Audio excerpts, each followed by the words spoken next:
I'm here at the European Development Days in Brussels, and with me is Marco Rotelli, the Secretary-General of Intersos. Marco, thank you very much for being here. Thank you for inviting us. Tell us, Marco, what does Intersos do right now? I know you're very busy in very dangerous environments.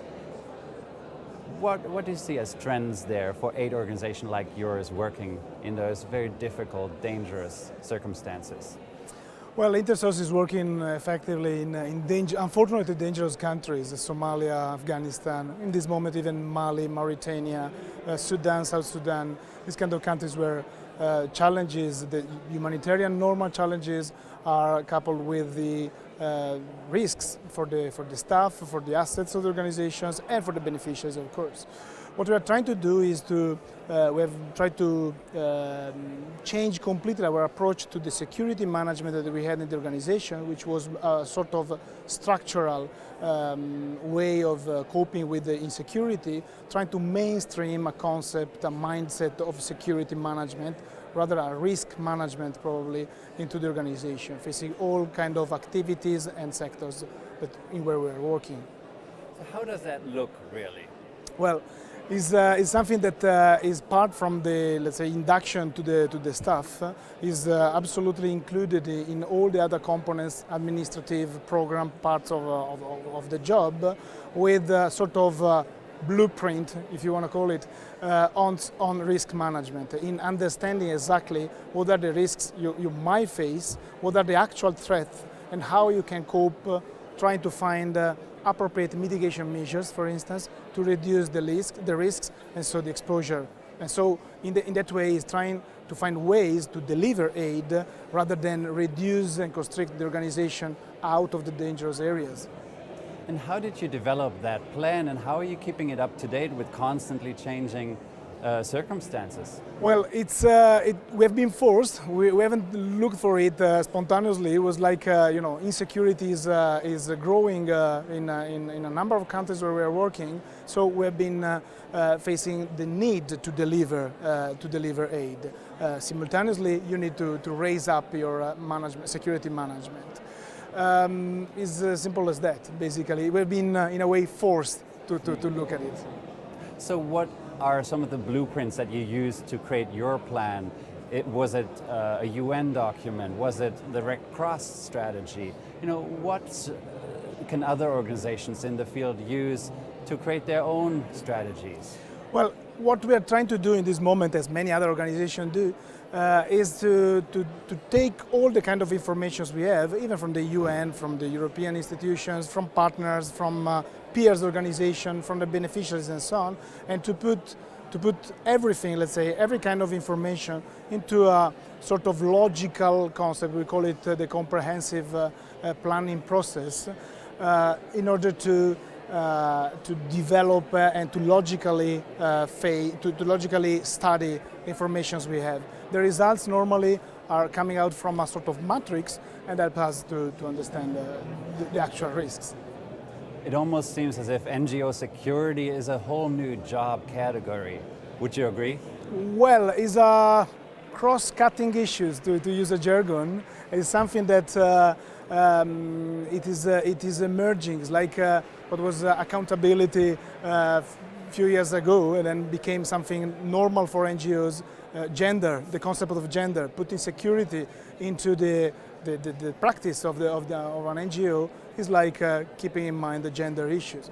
Luckily, there are, in our case, consultants that have probably another background different from the normal NGO humanitarian aid worker background, able to translate the typical security management concepts into humanitarian practice.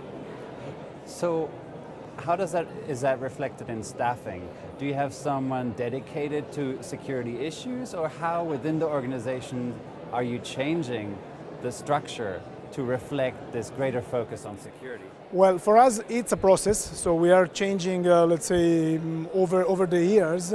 In this moment, rather than having a single focal point or a security manager in the organization, we tend to address the individual security management to every level of the organization. So the more you, let's say, raise the level of responsibility, the more responsibility you have also in terms of security. This is necessary in order to cope with the given circumstances.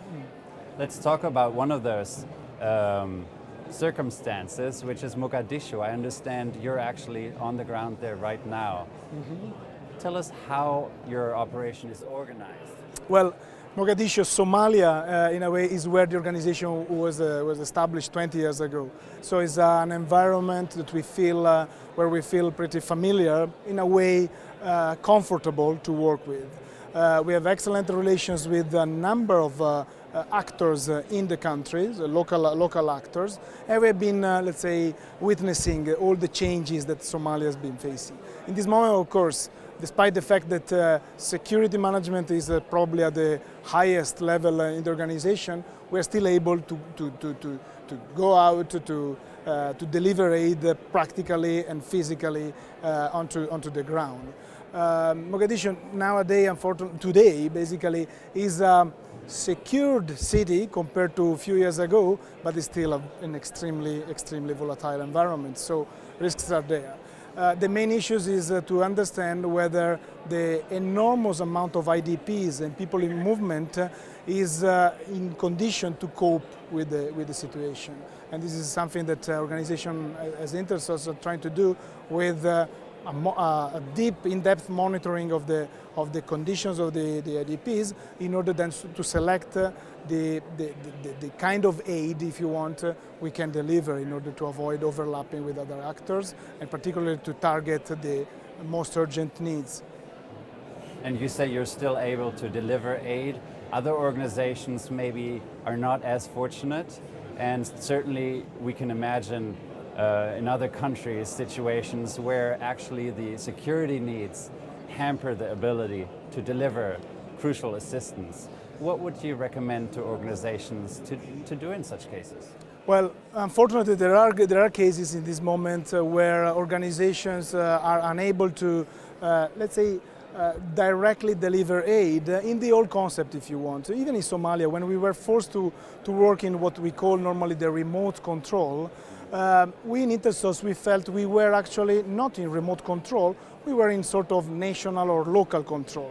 People that have been working for the organization longer than me, for instance, for 20 years, were actually managing the operations on the ground.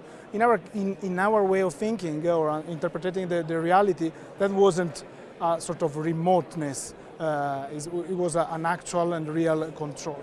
What we and other organizations did at the time was to find tools for supporting the staff and simultaneously to, better control and verify what is actually going on the ground in order to be able to be accountable toward donors and toward the humanitarian community. Well, I know this is a big issue that will not go away, unfortunately, so we'll be watching this, and thank you very much for being with us today. Thank you very much, my pleasure. And thank you very much for watching. Stay tuned to Devex.